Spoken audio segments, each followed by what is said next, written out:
Welcome back to the Introduction to Psychopathy course. Throughout this lecture, Lecture 6, we will be talking about the second factor of psychopathy, specifically the lifestyle facet. After this lecture, you'll be able to demonstrate understanding of the lifestyle facet of psychopathy and be able to describe how traits and behaviours which are associated with the lifestyle facet manifest within forensic and community samples.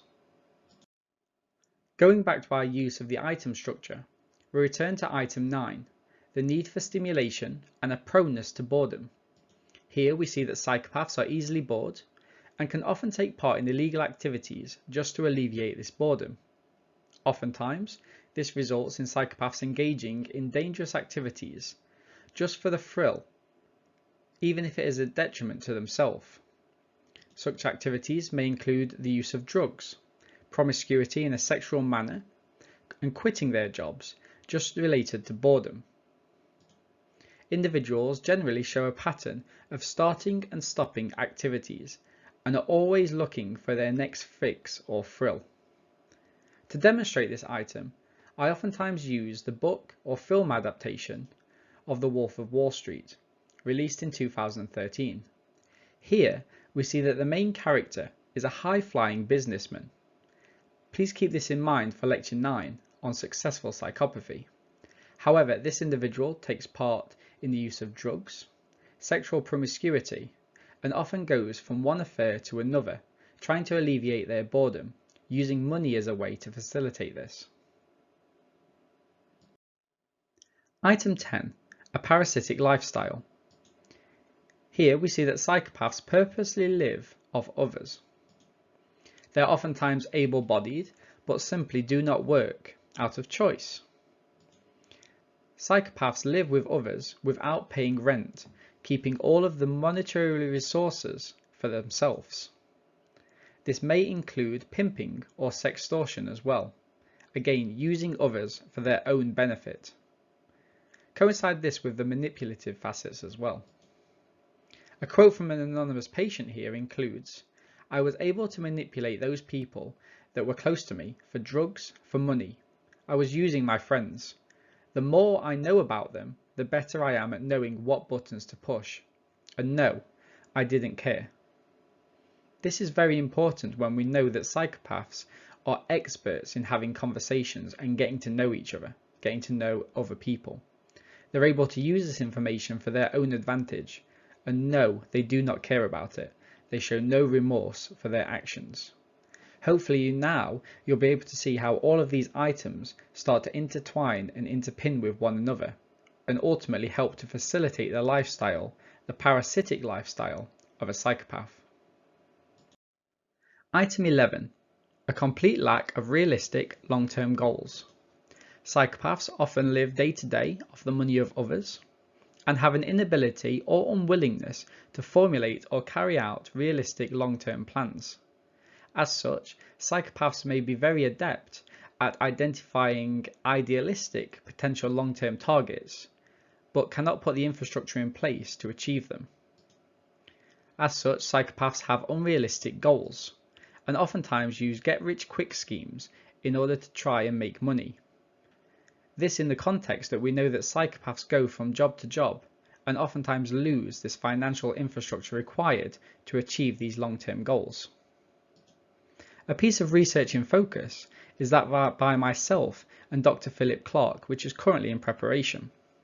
Here we conduct an exploration of psychopathic traits between athletes and non-athletes.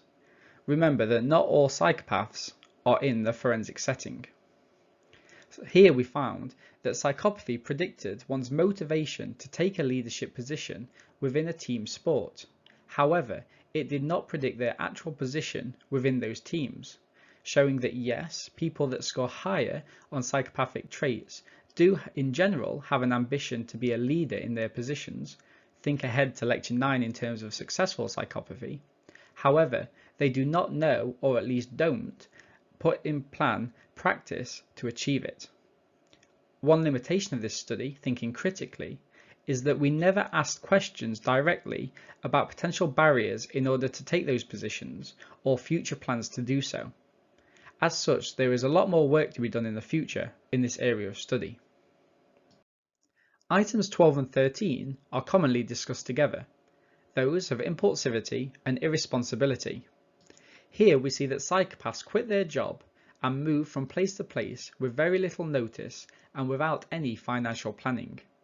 Typically, the offences that psychopaths commit are characterised by high degrees of impulsivity and include behaviours which put themselves and others at risk.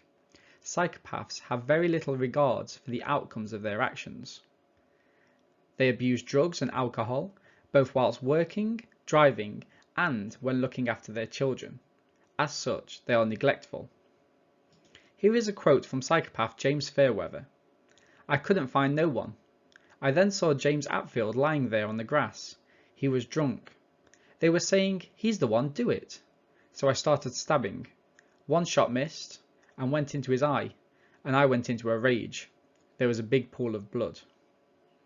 Imagine talking about an offence of murder, such grave that you talk about it with such calm. Consider below the following case study of Mick Philpott. We will be using it for this lecture's activity. Mick Philpott was a man from Derby in the United Kingdom who was found guilty in 2012 of causing the deaths of 6 of his children by arson. He set fire to the house.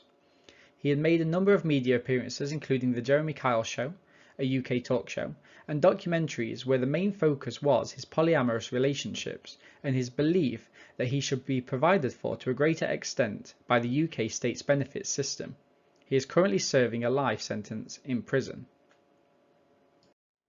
For Activity 6, I want you to consider the following news article titled "Mick Philpott, Jailed for Life Over Derby House Fire That Left 6 Children Dead."